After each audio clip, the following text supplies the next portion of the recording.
Se on Markus tässä taas. Morjesta ja pyöräilemään lähdössä. Tällä kertaa onnistuu houkuttelemaan mukaan Johanna ja Kaulasen Vesa ja Marjan. Se on Leija, joka ei ole lähdössä matkaan. Leija suhtautuu vähän epäilevästi tähän kameraan. Joo, siellä on nyt sen verran on toi keli pakkasta ollut ja jäiset polut, että nyt nää voi lähteä tämmöiselle semiläskeille. Mitähän toi 3 rengas vaikka. Joo, jos me lähdetään.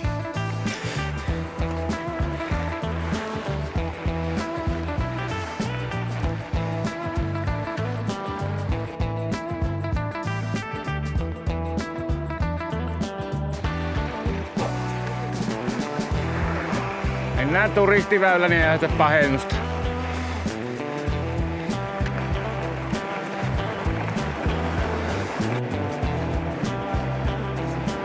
Täällähän on paljon hiihtäjää tähän aikaan vuodesta.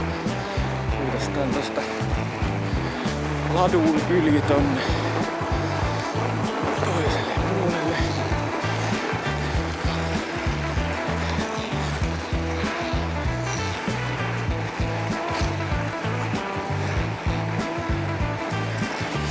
Yes. Eli suunta on nyt Äkäslompolon yli ja sitten mennään Karilaan ja sieltä Kukakselle ja sitten sieltä mennään Kotamajalle ja Kotamajalta tullaan taas sitten tänne. Erittäin kovan tuntuista on ainakin alkuun nämä baanat, että eiköhän tässä ole ihan hyvä polkea.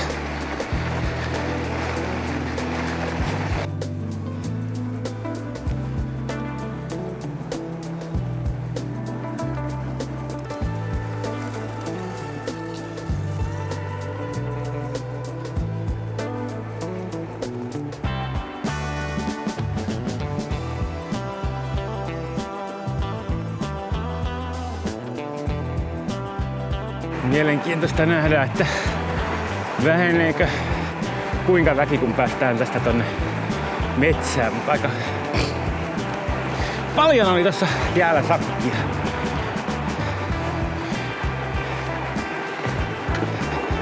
Hiihtäjä, jota vauhtia sen verran ennestään ennen hiihtäjää. Noin.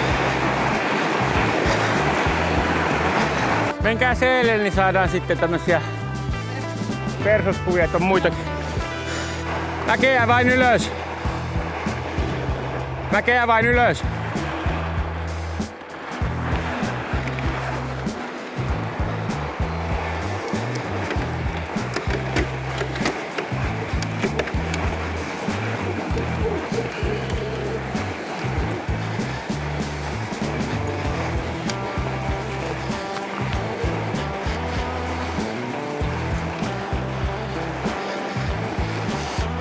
Tosi kova pohja. Johanna tosissaan lähti tommosella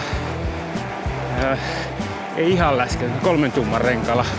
Muut ollaan 4,8 ja yhtään sillä ei uppoa. Se on tietysti meistä kaikkein kevyin ja sillä se myöskin sekin on etuna.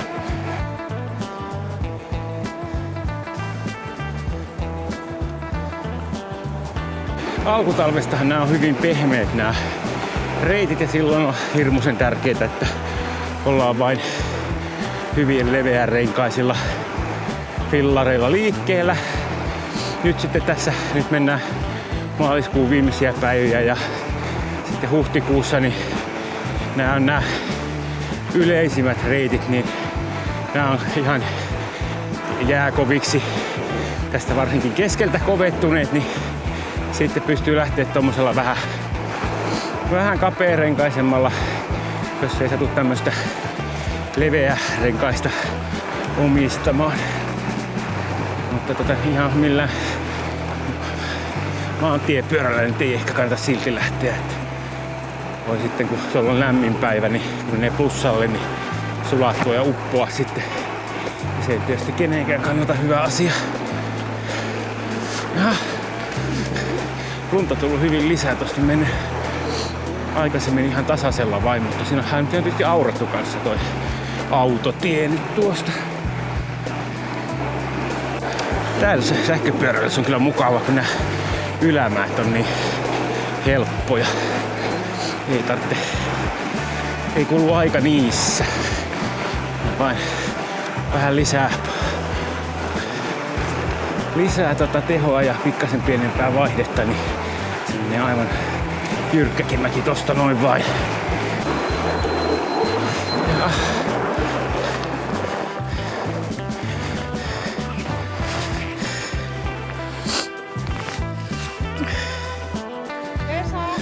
Kyllä me saadaan kiinni.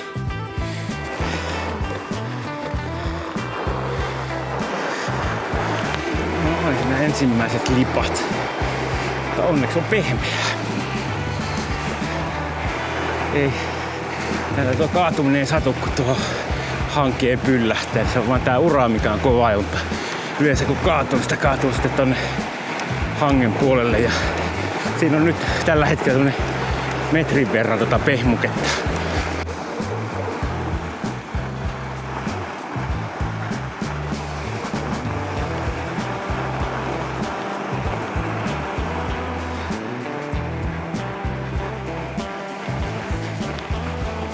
Nyt sitten hyvä kysymys, mistä se menee se?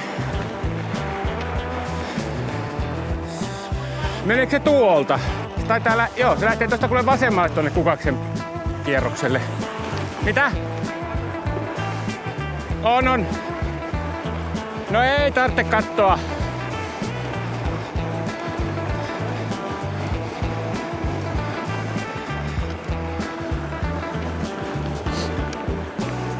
Noin. Tällä polulla en ole pyöräillyt koskaan, eli nyt on ihan uutta. Eli tää polku nyt sitten kiertää tuonne Kukakselle. Nyt on mielenkiintoista nähdä, että kuinka ylös tää sinne nousee. Meneekö tää ihan päälle saakka. Sieltä on sitten kyllä komeat näkymät. Eli Kukaksellahan on käyty monet kerrat ensin kesäkelissä ja sitten talvikelissä nykyistä latupohjaa pitkin. Mutta nyt mennään sitten täältä talvi-ulkoilureittiä. No.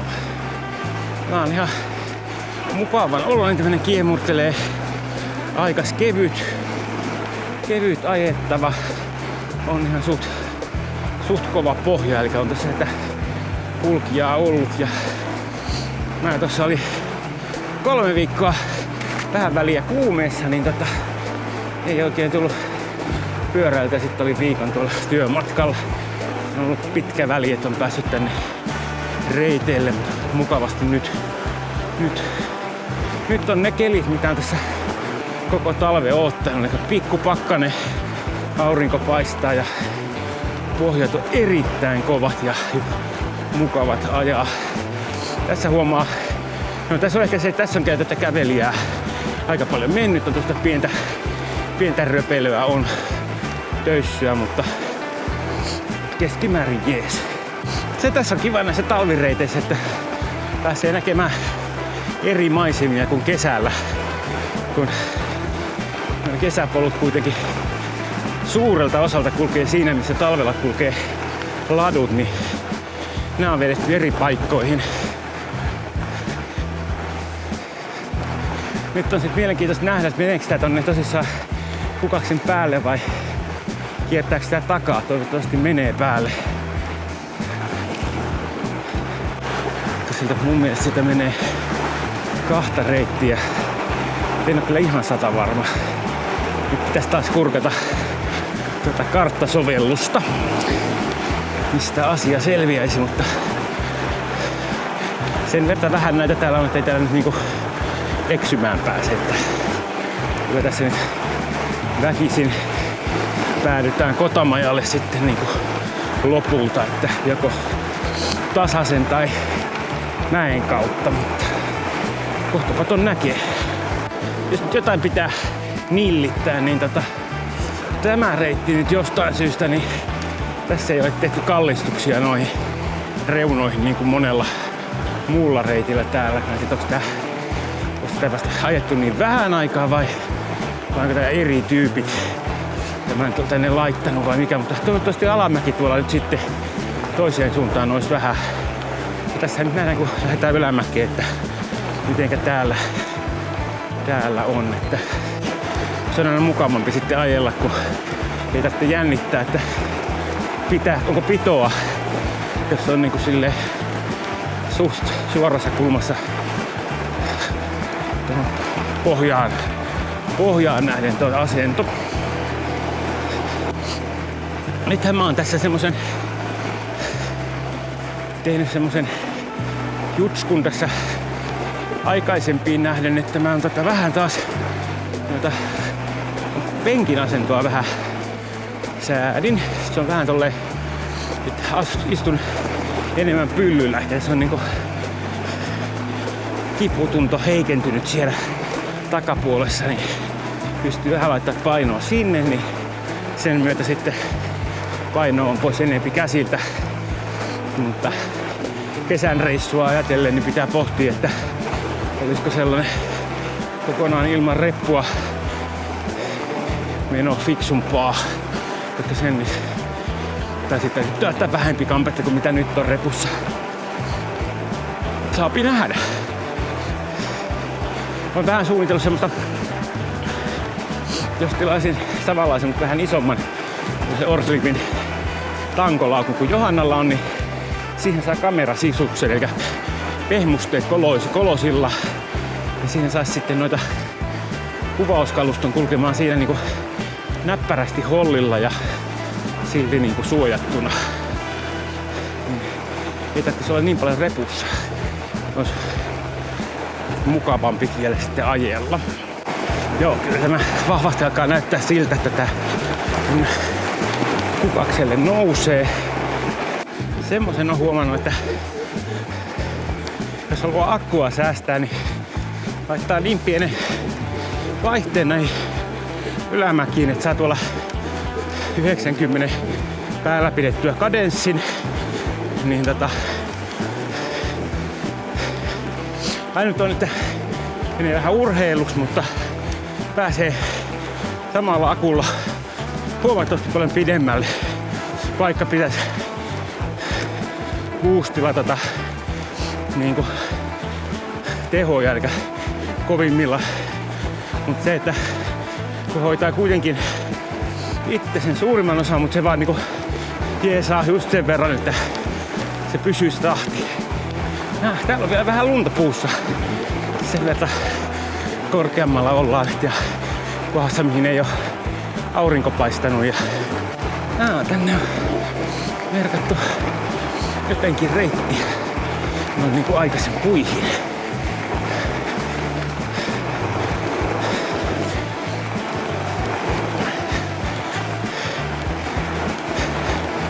Tässä varmaan ennenkin mennyt joku aikoinaan reitti, kun täällä on näitä merkintöjä, koska ovat niin vanhan näköisiä kylttejä, että niissä ei enää yhtään mitään näy. Tosiaan lahonneita. Asentoajaa. Mulla ei koskaan ollut näin hyvää asentoajaa maastopajaa. Eikö tossa ole joku jatkopala, Vesa? Kaikissa näissä on niin, me on laitettu sinne, että saavutetaan hyvän ylempää. Joo. Ja se tekee sen, kun mulla monesti tulee se paine tänne hartioille. Joo. Se on tosi visto. Niin. Ja kun näihin ei saa niinku tähän pitempään, koska minäkin tykkäisin enemmän sitä vähän enemmän pystystä ajoa. Just sen takia, että kun tulee tänne hartioille. Hartioihin, niin on. Niin, Se mikä auttaa siinä kanssa niin on se, että kääntää sitä penkkiä silleen niin kuin, että se pyllyä siinä, niin kuin, sitähän saa säädettyä tätä näin päin. Joo. Niin pyllyä vähän alaspäin. Joo. Niin silloin se siirtyy se paino sinne takapuolelle enemmän, jolloin se on pois käsiltä. Se muuten on tosi kanssa. Kun se pitäisi olla silleen se asento, että sulle ei niin paino tule käsille, oli se kuinka alhaalla tahansa se tanko. Se on se ollut se ongelma kaikissa läskipyörissä, mikä mulla nyt minä huomaan, kun mä ajoin, mulla ei rasitu hartiat yhtään. Joo. Ja se on se ahistava, mikä mulla tulee semmonen ahistuksen tunne. Mä huomasin tässä meinaan sen, että aluksi oli kanssa silleen, että puutu kädet. Joo. Niin, mutta nyt sitten kun mä käänsin tätä penkin asentoa Niin yhtäkkiä käsiltä onkin paino kokonaan poissa. Joo, se täytyy minunkin tehdä. Joo, ja se on se juttu, mitä minä en ole aikaisemmin tajunnut, mutta nyt minä tajuan, kun mulla on tämmönen sopivan niinku lähellä toisiaan. No nyt on kyllä melko jyrkkä.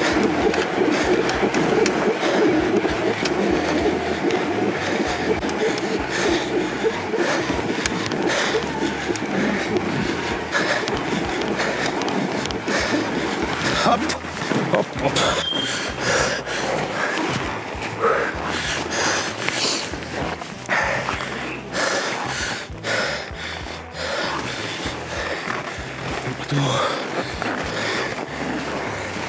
Pito loppu.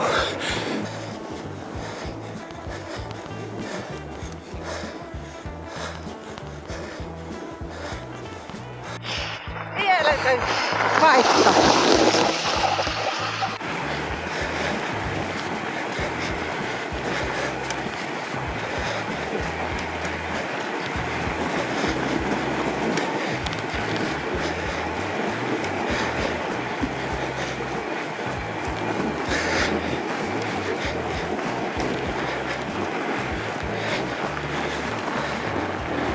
Oh, Aika mieletön tuo avotunturi. oh, Aivan. on kyllä.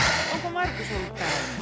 Siis en ole tätä polkua pitkin, mutta olen täällä ollut. Niin, mutta meinaa tätä polkua. Talvella olen ollut. Niin, pyörällä ei tuo mennyt tätä polkua. Eikö mä... Viime vuonna tuolta. Joo, en ole tätä mennyt. Se ei ole tullut näin ylös kertaakaan. Se on aina kertänyt tuolta takaa. Niin no, Puurajasta kertänyt tuolta takaa. Just sen takia, että se on mennyt umpeen, mutta silloin kun tämä ei ole ummessa, niin tämä on aivan helkutin komea. Yleensä täällä plousaa enemmän. Markus, sitten kun mullakin on se loma, niin jos siitä pystytään välillä, niin tehdään tämmöisiä päiväretkiä Vesa ja Marjan kanssa, kun niillä on koko kevät vain lomaa. joo. Ai se meni nyt niin. Meillä on noita matkailuyrittäjiä nyt jättää siihen. Lauantaisin käydä vähän kattelemassa siivuojien perään ja vähän niinku asiakkaille, että no heippa. Että ensi vuosi on sen sovittohinta kyllä nousee taas. Don't worry. 30% tulee. Joo, joka vuosi. Sähkö nousi 10 pinnaa, niin me pitää nostaa 3. Kyllä. Näinhän ne Pitää- K-kauppa ja S-Markettikin tekee. Niin. Kustannukset on noussut 10. Jatkapaako matkaa? Jatkamme matkaa.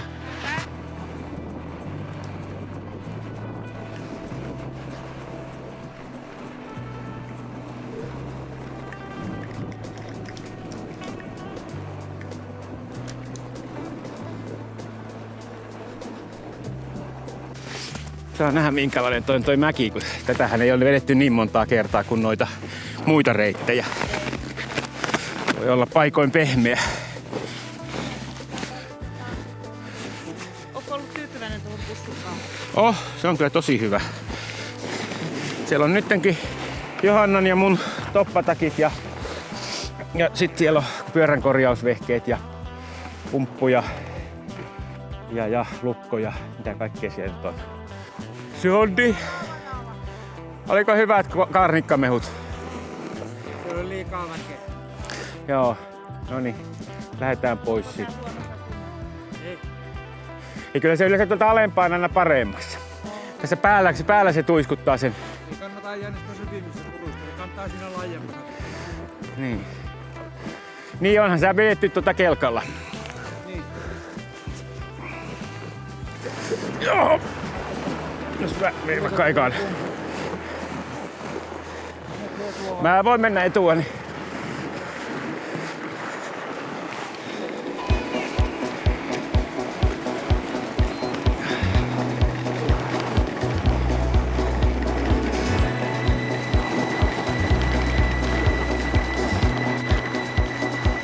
Tulee sitten jyrkempää pätkää ilmeisesti.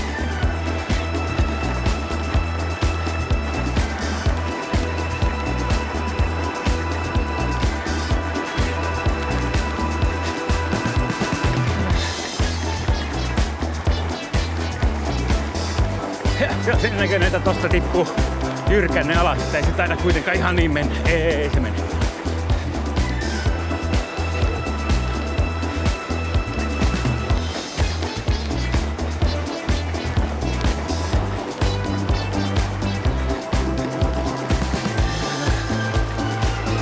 tää oli hyvä mennä näin päin niin kuin mentiin. Tää ei olisi ollut ollenkaan niin kiva ylös poljettava. Aikoinaan tuossa vähän syvempää renkaan jälkeen, kun yrittää niitä vähän mennä vierestä, niin ei niin tippaa. Kelkalohan tää on vedetty tai se vajaata metrin leveitä. Tuossa kuitenkin kiinteetä on, että... Ai perhana! Ennen mentiin. Noniin! Ei se mitään. Pehmittä on. No.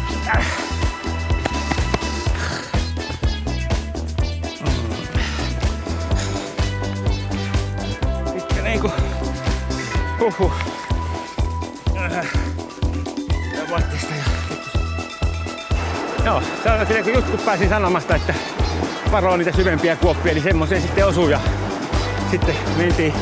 Mutta se ei näin talvella haittaa, koska siellä on pehmeitä ja sinne mahtuu hankeen. On tilaa, ei tule kiveä vastaan eikä muuta. Että sillä lailla nyt talvisten alamäkien ajaminen on mukavampaa hommaa. Tietysti semmonen vähän enempi kiemurtelevahan reitti tossakin olisi voinut olla semmonen mukavampi. Ja sitten vähän silleen kallistettuna. Mutta tää nyt on tämmönen. Niin, sieltä Kellokkaalta alas on sellainen reitti, missä on kallistukset kunnossa, mutta siellä on sitten metsää, jolloin siellä ei tämmönen näkyvyys ole kuin täällä. Niin, tää on aina siinä mielessä mukavampi laskea kuin alas näitä, kun tietää, ettei törmää kenenkään ja voi pitää vähän vauhtia. Vaimolle näyttää semmonen hallittu kaatuminen. Jaa. Oikeasti hallittu ettei niinku loukata itseänsä, ettei niinku suinpäin töylytä. Joo. Ihan niinku hallitus. Ihan rennosti kun lentää, niin se ei satu sitten. Joo. Mä en näet hän töylyä tavoin miten sattuu. Joo. Mukava mäki. Vain kun olisi samalla lailla tehty kuin on siellä Kellokkaalta alas. Kun siellä on kova ja siinä on kallistettu reunoista. Niin joo. Niin kato, sitten ei tarvitse jännittää, että Joo. kestääkö, uppoako rengas ja pitääkö vaan se. No niin, sieltä tulee noi hurjat. Ai nekin lensi. No nyt kyllä harvittaa vähän, ettei en jäänyt kuvaamaan tonne ylös.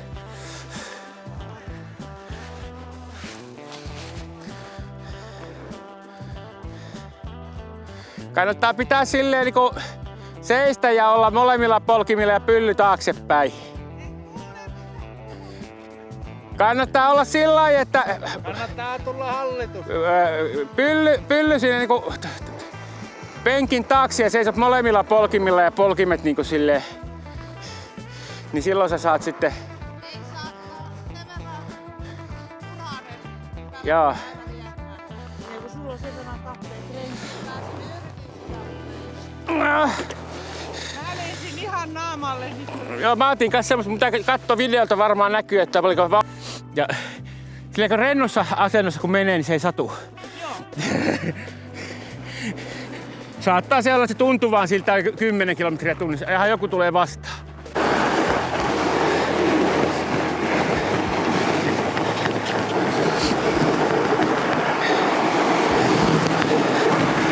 Terve, kiitos.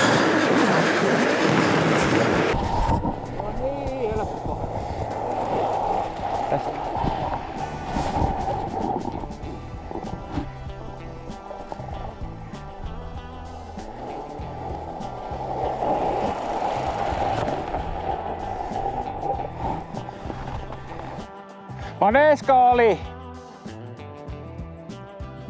Monesko?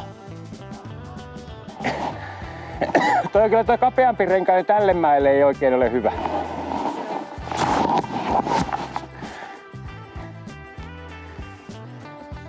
Et kyllä se tässä Noin muut reitit, mitkä, mutta nämä uudet, niin nämä ei oikein ole täällä mene. Tästä ei ole pitkästi enää tohon, että sehän on sitten.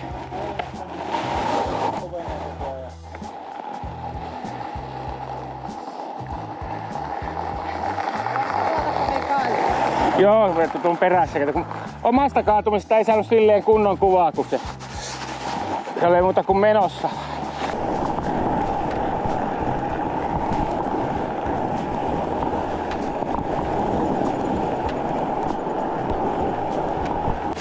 Siellä ne vetti ne vastaan tulleet sedät noille, että täällä on alhaalla pehmeämpää, niin ei pehmeästä yhtään mitään, ei ollut vielä menneet sinne ylös saakka, mistä tultiin. Täällä on aivan hyvä reitti täällä. Ei ollenkaan huono. Eli kohtahan tästä tullaan Kotamajalle. Tuosta noin niinku Kukaksen ja Pyhän välisessä rotkossa vähän niinku tässä ollaan. Mitä ilmeisemmin. Pyhätunturi nousee tosta tonne. Se on sellainen ihan käymisen arvoinen paikka, mutta sinnehän ei mitään varsinaista polkua mene. Ja siellä pitää sitten vähän niinku omin nokkineen mennä, mutta tästähän pääsee tästä Kotamajalla. Voit vaikka tulla fillarilla tähän ja tosta sitten lähteä tarpoon ylös. Tai mitenkään nyt sitten haluukaan homman hoitaa. Toinen vaihtoehto on sitten mennä tuolta Pyhäjärven kautta, toiselta puolelta Pyhätunturia. Sinne pääsee autolla niin melko lähelle. Siinä tosin pitää järvi ylittää. En tiedä miten siinä kun siinä on uhkuavantoja ja muuta, mutta kesällä siitä menee semmonen omatoimilossi menee yli sitten sieltä toisesta päästä. Ja tietysti pääsee sen kiertämään sen järven sitten kuitenkin sitten myöskin, että on se vaihtoehto siinä se. Joo. Täällä tuli jono.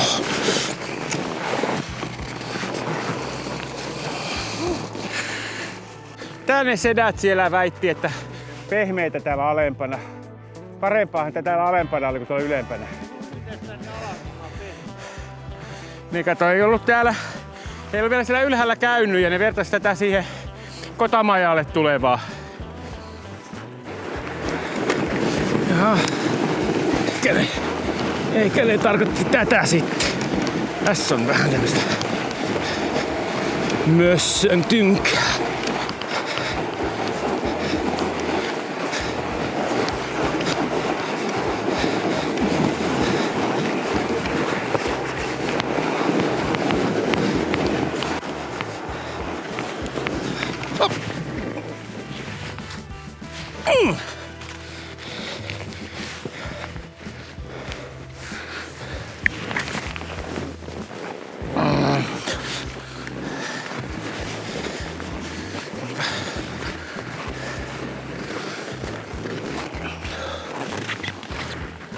Kovin oli pehmeätä puskan puolella.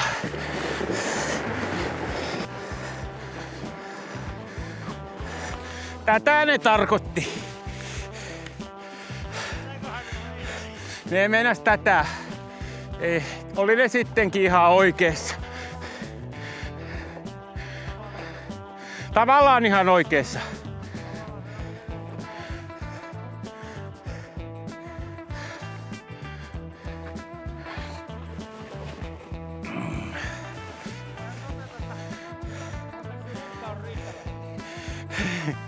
Niin, tää talvella kaatuminen on paljon mukavampaa kuin kesällä.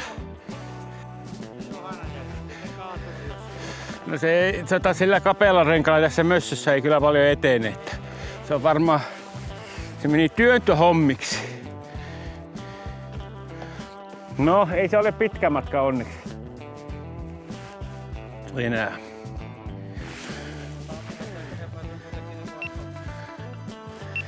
Nyt mä en ajanut, en olisin ottanut videolle, sillä olisi rakattu Japanissa. Ai jaa. Kohta tulla Kotamaajalle. Oli tosissaan aika mössöä tossa hetken matkaa tuo reitti. Eli ei tätä ollut Mutta Kotamajalta eteenpäin se on sellaista, sitä on koko talvi vedetty kelkalla vähintään 2 kertaa päivässä ja välillä vähän useamminkin. Eli siinä menee Kotamajan kahvilan pitäjät kelkalla vie kaiken kamppeen ja lähtee illalla pois ja sitten reitin pitäjät vielä sitä ajaa, niin se on kyllä ollut erittäin hyvässä kunnossa koko talven. Täällä on tämmöistä vähän haasteellisempaa. Tämä pitää vähän katsoa, että mistä sitä ajaa. No niin, se lähtee helposti tässä. Mutka on se vaikein, kun se taisi lähtee etupyörä vähän tolleen surffaamaan, niin sen jälkeen sitten on niin hankalampi mennä up, niin kuin siitä lähtee. No, siihen on joku muukin käynyt köneeltämässä. Nyt sieltä takalta kuuluu niin hyviä ääniä, että harmi, ettei satu videolla. Hop. Ja taas ladulle. Ja jostain syystä menee ladun molemmin puolin.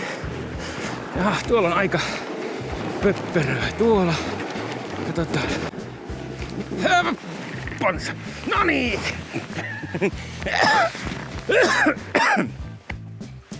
Jaa.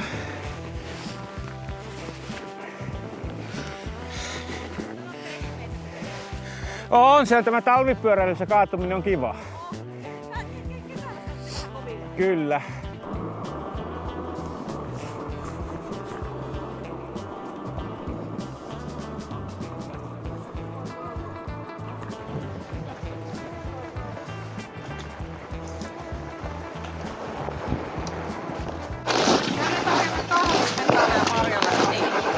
Ne sai pyörää ja ne tarvitsi jäälle.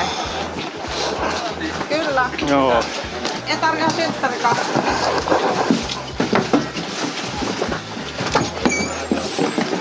Onko jollakin muulla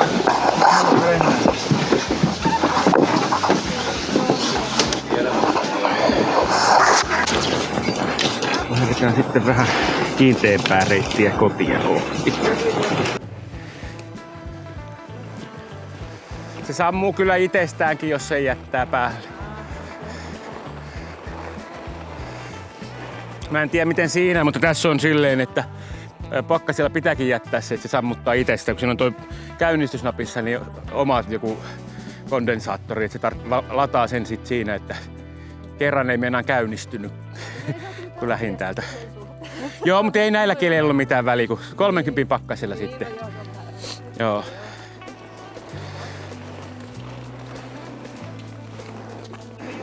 Menikin ehkä vielä vessassa käymään. Joo. Joo. Tuolla on korkeimmassa männissä mun drone. Älä. Joskus. Se tuossa alkutalvesta tai keskitalvella jäi sinne. Ai jaa. En tiedä onko enää, mutta mä keväällä käyn katsomassa sitten alta, että onko tullut alas, että saisi muistikortin talteen. Niin missä kohtaa tässä? Tuossa ladun oikealla puolella näkyy tuo korkeammainen mänty siinä, niin siihen osuu. Ei tullut mieleenkään, että siinä on sen korkuinen on, mutta siihen se osuu. Joo. Aina kun sais sopivan asennon, niin kohta tuli seuraava ja sitten... Kyllä, mutta tästä tää nyt pitäisi olla vähän parempaa sitten. Joo, se on ihan hyvä. Tuskin on aurinko niin paljon sulattanut. Varmasti on niin tallattu tuo väliin. Se on kyllä todella tallattu, että se on aivan jäässä ja kova. Oli kolmaskin mennä. Yhden kerran sieltä alamäessä silloin oikein kunnon vauhdista, että nämä muut on ollut semmosia kaatumisia, että mä oon sit laittanut pysähtynyt ja jalan maahan ja siinä ei ole oikkoa, että oli pitävää. Joo. Noniin, mennään.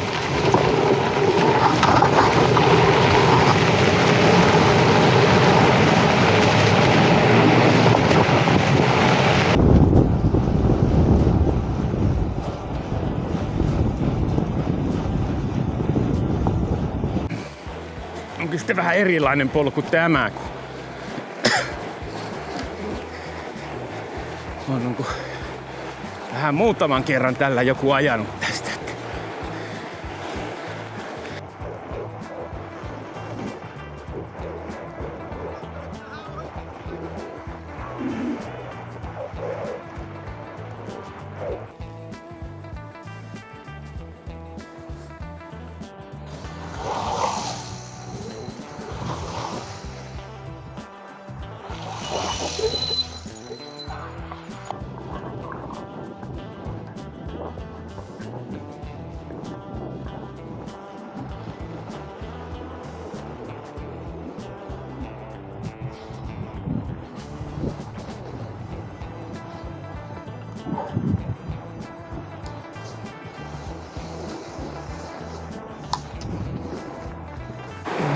Sitten lähdetään oikealle.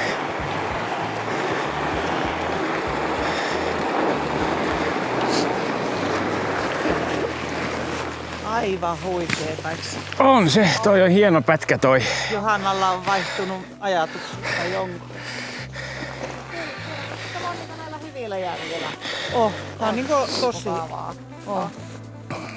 Ja sekin niinku palkitsi se, niinku sillä lailla, kun muistaa ne maisemat sieltä. Tonne mikä on just tehty.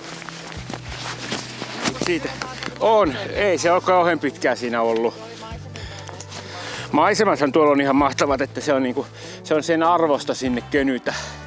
Kyllä se on niinku sen takia mäkin aina haluaisin sitä talvella.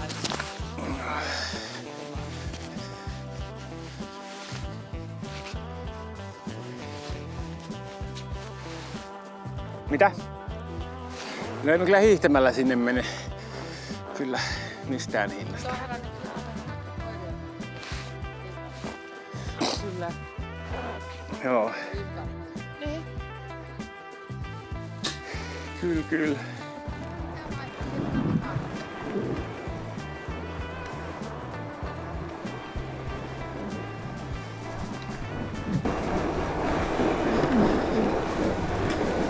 Loppupätkä tänne Karilan suuntaan on tämmöistä hyvin lepposaa ajettavaa, eli hyvin tämmöistä loivaa alamäkeä, ei niin pätkä.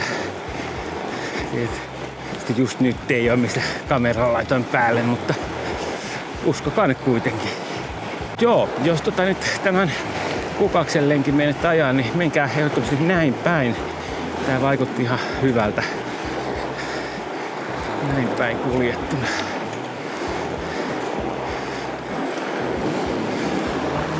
Ootellaan vähän. Tää on keponen tähän suuntaan, kun se on melkein loivaa alamäkiä. Hyvä, että tarvitsee polkea. Ja sitten joku... Sitten lähtee joku lintu, mutta se onkin hiihtäjä, joka siitä tulee mäkeä alas.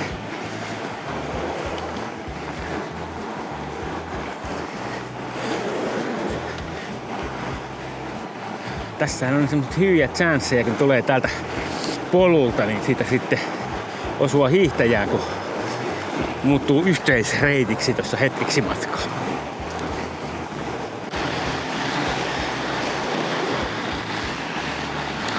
No niin, tullaan tähän taukopaikalle.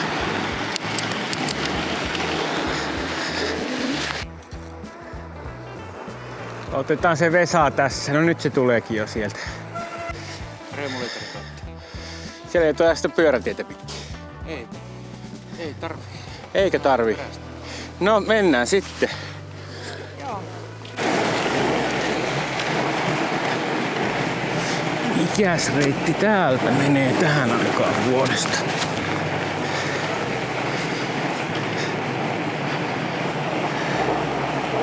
Tai tämä minä tiedän, mutta...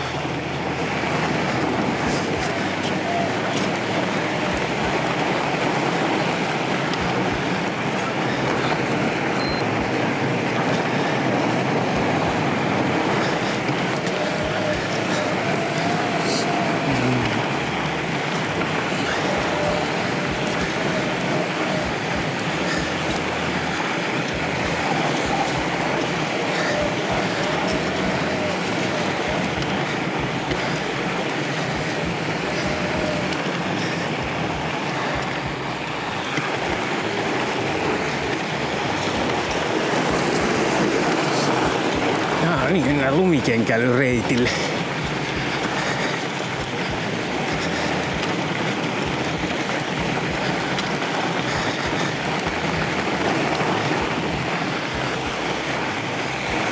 No, se oli lyhyt lumikenkäilyreitti se.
Aika paljon on lunta.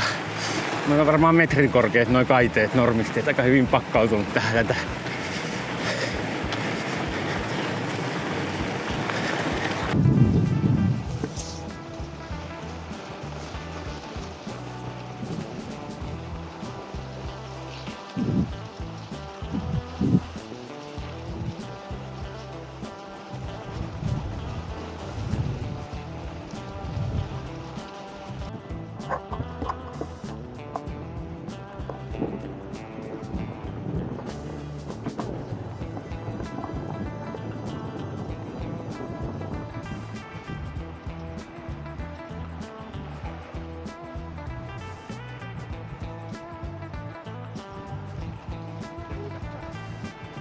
Lunnervan kelkkareittiä, kun poromiehet ajaa tästä.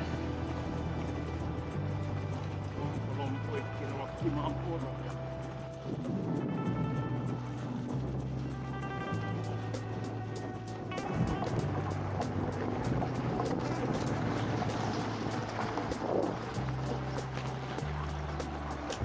Sellainen se.